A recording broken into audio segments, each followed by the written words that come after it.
Therefore, for the aforesaid and detailed reasons to follow, this petition is converted into an appeal and allowed by setting aside the impugned order and judgment of the Peshawar High Court passed in WP number 6173P of 2023. Resultantly, the order of the ECP dated 22 December 2023 is upheld.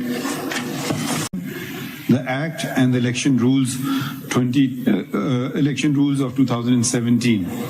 With the consequence that Section 215(5) of the Act would be attracted, pursuant to which PTI was declared ineligible to obtain the election symbol which it had applied for. The order of ECP dated 22nd December 2023 was assailed before the Peshawar High Court in writ petition number 6173, which was allowed with a short order dated 10 January 2024, detailed reasons whereof was given subsequently.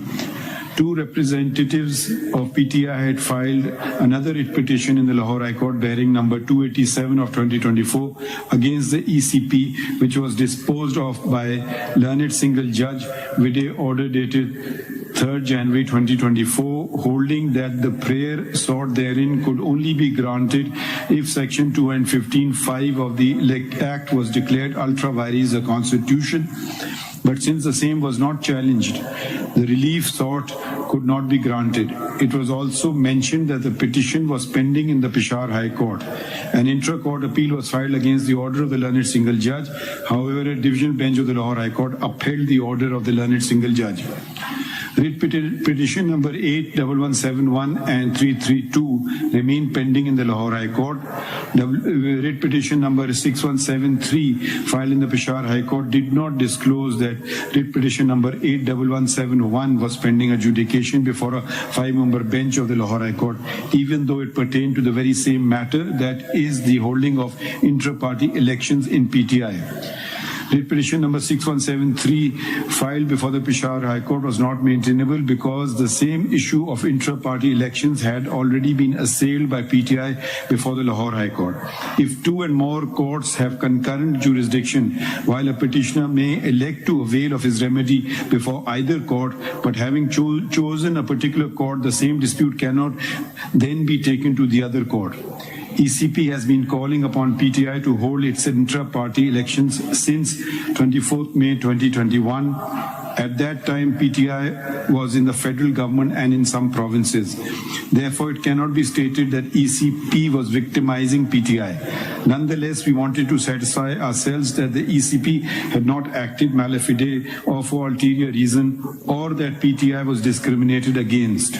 It transpired that ECP had passed orders against 13 other registered political parties which were far more severe than the order passed against PTI. One such case of All Pakistan Muslim League came before this court on 12 January 2024, and the order of the ECP delisting the said political party was upheld. ECP wanted to ensure that PTI holds intra-party elections. The mere production of a certificate stating that such elections were held would not suffice to establish that intra-party elections had been held when a challenge was thrown to such an assertion. Nor, in our opinion, should ECP concern itself with minor irregularities in the holding of a political party's elections. However, in the instant case, not even prima facie evidence was produced to show that a semblance of elections had been held. 14 PTI members with stated credentials had complained to ECP that elections had not been held. These complaints were brushed aside in the writ petition by simply asserting that they were not members of PTI and thus not entitled to contest elections. But this bare denial was insufficient, particularly when they had credibly established their long association with PTI. And if any member of a political party is expelled, it must be done in accordance with Section 205 of the Act, but no evidence in this regard was forthcoming. Democracy founded Pakistan, a fundamental aspect of which is the ability to put oneself forward as a candidate and to be able to vote. both within a political party and in general elections. Anything less would give rise to authoritarianism, which may lead to dictatorship. The ECP is a constitutional body, and amongst its duties are those mentioned in the Constitution of the Islamic Republic of Pakistan, Article 219E of which stipulates that ECP must also undertake such functions as prescribed by law, which would include those mentioned in the Act. Section 208 of the Act mandates that political parties must hold intra-party elections periodically, and that a period not exceeding 5 years elapse within 2 elections. It further stipulates that every member of a political party, quote, be provided with an equal opportunity of contesting election for any political party office. Unquote. Members of PTI were not provided nomination papers when they went to get them, nor were any intra-party elections held. Incidentally, the notice issued by PTI Secretariat that their elections were to be held in Peshawar, but did not mention the venue. And then the venue was shifted to Chamkani, which is a village adjacent to Peshawar. Neither before the Lahore High Court nor before the Peshawar High Court any provision of the Act, including Section 215(5), was challenged. The observation of the learned judges that the provision of the law was absurd was uncalled for, particularly when no provision thereof was declared to be unconstitutional. Surprisingly, no declaration was sought nor given that intra-party elections were held in PTI, let alone that the same were held in accordance with the law.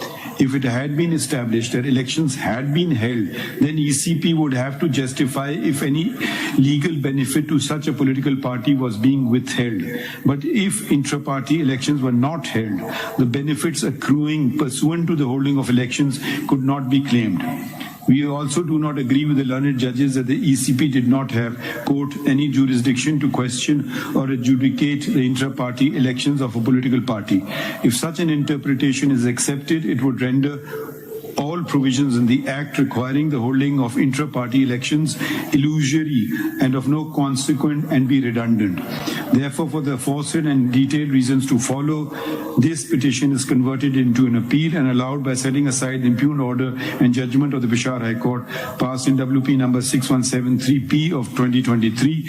Resultantly, the order of the ECP dated 22 December 2023 is upheld.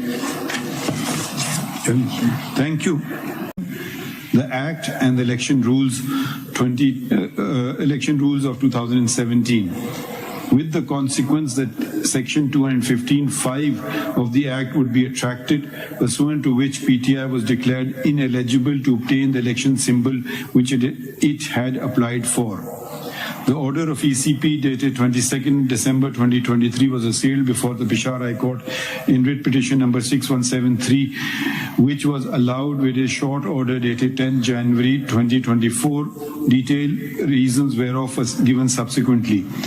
Two representatives of PTI had filed another writ petition in the Lahore High Court bearing number 287 of 2024 against the ECP, which was disposed of by learned single judge with a order dated 3rd January 2024, holding that the prayer sought therein could only be granted if Section 215(5) of the Act was declared ultra vires a constitution. But since the same was not challenged, the relief sought could not be granted. It was also mentioned that the petition was pending in the Peshawar High Court. An intra-court appeal was filed against the order of the learned single judge. However, a division bench of the Lahore High Court upheld the order of the learned single judge. Writ petition number 81171 and 332 remain pending in the Lahore High Court.